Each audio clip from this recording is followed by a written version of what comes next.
تو یہ بات ذہن میں رکھیے گا کہ اسلام کی قومیت کی اساس وطن نہیں ہے، جغرافیہ نہیں ہے، نظریہ ہے۔ تو نظریہ اسلام ہی نظریہ پاکستان ہے۔ پاکستان کا جغرافیہ بعد میں ہے، نظریہ پہلے ہے۔ دنیا پہ ملک پہلے بنتے ہیں، پھر دیکھا جاتا ہے کہ اس کا نظریہ کیا ہوگا، آئیڈیالوجی اس کی کیا ہوگی۔ لیکن پاکستان کا مطلب کیا؟ لا الہ، یہ نعرہ پہلے گونجتا ہے اور پھر ملک حاصل کیا جاتا ہے۔ تو یہ ایسا ملک ہے جس کا نظریہ اس کے جغرافیے سے مقدم ہے۔ دنیا کے اوپر ایک اور ملک بھی ہے جس کا نظریہ اس کے جغرافیے سے مقدم ہے، بلکہ اس کا جغرافیہ ابھی تک متعین نہیں ہے، وہ اسرائیل ہے۔ وہ یہودی نظریے پہ قائم ہوا ہے، اس کا نظریہ پہلے تھا اور جغرافیہ اس کا ابھی تک مکمل نہیں ہے، اس کی کوئی سرحدات متعین اور طے شدہ نہیں ہے، ہر سال پھیلتی ہیں۔ چونکہ ان کا نظریہ غالب ہے اور وہ نظریہ یہود کے اوپر اس ملک کو حاصل کرتے ہیں، اس ٹکڑے کو حاصل کرتے ہیں، پھر اس کے بعد اس کا جغرافیہ پھیلنا شروع ہوتا ہے۔ آج بہت شور ہے کہ عربوں نے تسلیم کر لیا اسرائیل کو، اور بعض دانشور ہمیں بھی یہ مشورہ دیتے ہیں کہ پاکستان کو بھی یوں کر لینا چاہیے۔ جب عربوں نے کر لیا، ان کی ہمسائیگی ہے، ان کا مسئلہ ہے، ہم کیوں نہ کریں؟ تو یہ بات ذہن میں رکھیے گا کہ یہ عرب ریاستیں جو بنی ہیں، یہ نظریے کی بنیاد پہ نہیں بنی، یہ لسانی بنیادوں پہ کھڑی ہوئی ہیں۔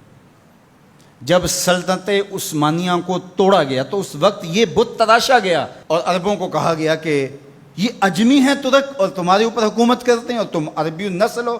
وہ لارنس آف عربیہ 4000 جاسوس لے کر کے بظاہر آثار قدیمہ کی کھدائی کے لیے آیا تھا، لیکن اس کا مقصد تو کچھ اور تھا، اور کس طرح ان کے اندر عصبیت ابھاری، یہ مکر تھا تاکہ مسلمانوں کو ٹکڑیوں میں بانٹ دیا جائے۔ اقبال نے اس کو بت کہا ہے۔ یہ بت کے تراشیدہ تہذیب نوی ہے، نئی تہذیب کا تراشا ہوا یہ بت ہے۔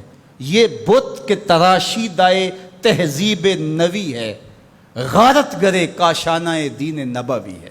بازو تیرا توحید کی قوت سے قوی ہے، اسلام تیرا دیس ہے، تو مصطفی ہے۔ نہ عربی، نہ عجمی، نہ گورا، نہ کالا، تیری پہچان یہ ہے کہ تو مصطفی ہے۔ تو یہ وہ شناخت تھی جو امت کی وحدت کی ضمانت بنتی ہے۔ تو آج اگر کسی ایک ملک نے تسلیم کر لیا ہے اور کل دوسرا ملک تسلیم کر لے گا، لیکن میں آپ کو ایک بات بتاؤں اور وہ غور سے سن لو، وہ یہ کہ ساری دنیا بھی اسرائیل کو تسلیم کر لے، پاکستان تسلیم نہیں کرے۔ وہ کیوں؟ اس لیے کہ ہماری اساسی نظریے کی ہے، ہمارا وطن بنا ہی دو قومی نظریے کی بنیاد پر ہے۔ تو اسرائیل بھی اپنے یہودی نظریے پہ کھڑا ہے اور وہ عالم اسلام کو کھا جانے کی سازش کر رہا ہے۔ ہم ایسا نہیں ہونے دیں گے انشاءاللہ۔ اور پاکستان بھی اپنے اسلامی نظریے پہ کھڑا ہے۔ یہ الگ بات ہے کہ 73 برس بیت گئے اور منزل انہیں ملی جو شریک سفر نہ تھے، اور باغ دوڑ ہمیشہ ان لوگوں کے ہاتھوں میں رہی جو اس ملک کو نوچتے رہے۔ گدیں، یہ ڈاکو، یہ لٹیرے جنہوں نے ملک کو لوٹا، دونوں ہاتھوں سے ہمارے وسائل نے چھوڑے اور ہماری نظریاتی اساس کے اوپر کلہاڑے چڑھائے۔ اور کبھی انہوں نے کہا کہ یہ ایک لکیر ہے درمیان کے اندر، کبھی کہا وہ بھی آلو کھاتے ہیں، ہم بھی آلو کھاتے ہیں۔ یہ کیا قائد اعظم کو نہیں پتا تھا؟ یہ علامہ اقبال کو نہیں پتا تھا؟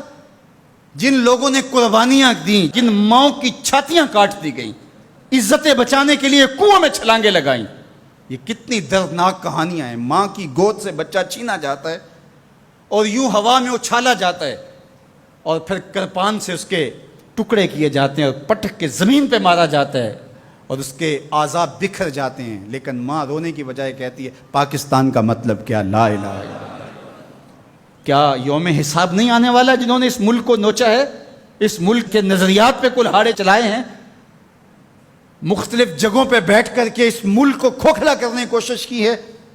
وقت آنے والا ہے، یہ ملک مٹنے کے لیے بنا ہی نہیں ہے، یہ قیامت تک قائم رہنے کے لیے مارز وجود میں آیا تھا۔ یہ ملک امانت ہے اللہ کی ہمارے پاس، یہ رسول اللہ کی نگاہوں کا فیضان ہے۔ میرے عرب کو آئی ٹھنڈی ہوا جہاں سے، میرا وطن وہی ہے، میرا وطن وہی ہے۔